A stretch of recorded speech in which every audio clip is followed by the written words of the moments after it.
सभी को नमस्कार। स्पेशल एजुकेशन यूट्यूब चैनल में सभी का हार्दिक स्वागत है। आप देख रहे हैं 7 रुपये कमीशन। जानिए कितना प्रतिशत डीए सैलरी में होगा, मर्ज पूरी जानकारी।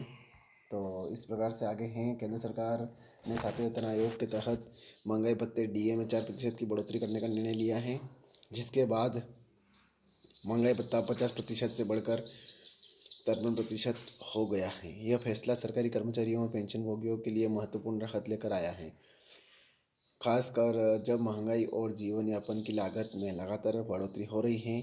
आइए जानते हैं इस बढ़ोतरी का विस्तृत असर और इसके कारण। महंगाई महंगाई भत्ते में वृद्धि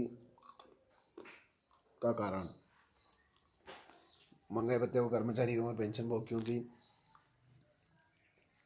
जीवन शैली को संतुलित बनाए रखने के लिए हर साल बढ़ाया जाता है। यह बढ़ोतरी AICPI के आधार पर होती है। विशेषज्ञों के अनुसार बढ़ती महंगाई और जीवन यापन की बढ़ती लागत को देखते हुए निर्णय लिया गया है। सरकार हर साल 2 बार डीए की दरों में संशोधन करती है, जनवरी और जुलाई में।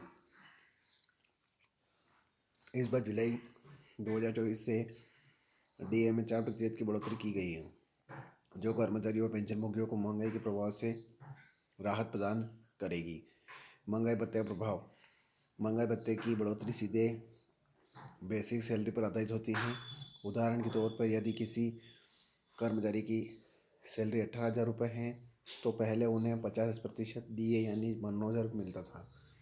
अब 53% की दर से यह 9,540 रुपये हो जाएगा। इस वृद्धि का फायदा सरकारी कर्मचारियों के साथ साथ पेंशनभोगियों को भी मिलेगा, जिन्हें 3 महीने का एरियर भी दिया जाएगा। महंगाई भत्ते की गणना। उदाहरण: बेसिक सैलरी 18,000 रुपये, पहले डीए 50% 9,000 रुपये, बढ़ा हुआ डीए 53% 9,540 रुपये, वृद्धि 540 रुपये। इसके अलावा इस बढ़ोतरी से पेंशनभोगियों को भी लाभ मिलेगा और उन्हें पुराने महीने के एरियर के रूप में भुगतान किया जाएगा। अन्य भत्तों में वृद्धि की संभावना।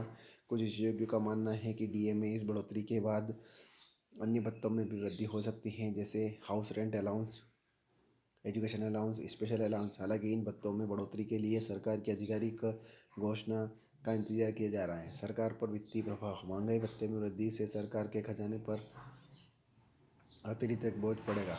अनुमानित रूप से राज्य सरकारों पर इस निर्णय का वित्तीय असर 500 करोड़ रुपए तक हो सकता है। इस निर्णय का फायदा 1,60,000 कर्मचारियों और 82,000 पेंशनभोगियों को होगा। 8वें वेतन आयोग की संभावना। 7वें वेतन आयोग को लागू हुए अब लगभग 8 साल हो चुके हैं और कर्मचारी के संघों ने 8वें वेतन आयोग की मांग शुरू कर दी है। हालांकि सरकार ने अभी तक इस संबंध में कोई आधिकारिक घोषणा नहीं की है। महंगाई भत्ता और मूल वेतन का संबंध। यह ध्यान रखना महत्वपूर्ण है। महंगाई भत्ता मूल वेतन में शामिल नहीं किया जाता है, यह एक अलग से भुगतान किया जाता है। इस समय डीए और मूल वेतन को मिलाने का कोई प्रस्ताव नहीं है और यह निर्णय भविष्य में लिया जा सकता है। कर्मचारियों और पेंशनभोगियों के लिए राहत। महंगाई भत्ते में 4% की वृद्धि कर सरकारी कर्मचारियों और पेंशनभोगियों के लिए राहत भरी है। बढ़ी हुई डीए दर से कर्मचारियों की क्रय शक्ति मजबूत होगी और उनके जीवन स्तर को बनाए रखने में मदद मिलेगी। इस बढ़ोतरी से वे अपने बढ़े हुए खर्चों को संभालने में अधिक सक्षम होंगे, खासकर महंगाई के दौर में। तो ये खबर थी। ज़्यादा से ज़्यादा शेयर करें, लाइक करें, कमेंट करें आपको खबर कैसी लगी।